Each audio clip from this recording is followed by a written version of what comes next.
Olá pessoal, esse é o Marcão Flix e hoje nós vamos resolver o problema da exposição de esculturas do Racha Cuca.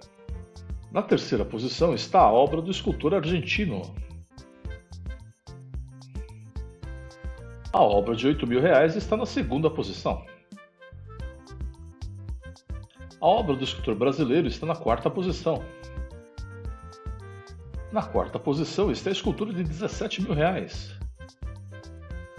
Na primeira posição está a obra de R$5.000. A obra do escultor espanhol está avaliada em R$8.000. Número 2, espanhol. Em uma das pontas está a escultura de R$12.000. Número 5, 12.000. Número 3, 20.000. A escultura do pedestal amarelo está em algum lugar entre a escultura de 140 centímetros e a escultura mais cara nessa ordem. Então, número 1, 140 centímetros. Número 2, amarelo. E o número 3 é a mais cara. O pensador está em algum lugar entre a obra do escultor português e a escultura cubo mágico nessa ordem. Então daqui eu sei que o escultor número 1 vai ser o português e o número 5 vai ser o canadense. Em uma das pontas está a escultura de menor altura. Número 5, 60 centímetros. A escultura enigmático tem 60 centímetros de altura. A escultura de bronze está em algum lugar entre a escultura do pedestal verde e a escultura de argila nessa ordem. E a escultura de argila está exatamente à esquerda da obra interligado.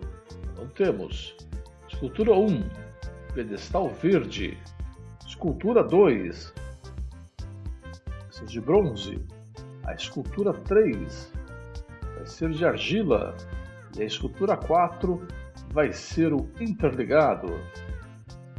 Em uma das pontas está a escultura do pedestal vermelho. A escultura de mármore está em algum lugar entre a escultura do pedestal azul e a escultura de madeira nessa ordem. Escultura 3, pedestal azul. Escultura 4, material mármore. Escultura 5, material madeira. A escultura 1 vai ser de cobre e a escultura número 4 vai ter o pedestal branco.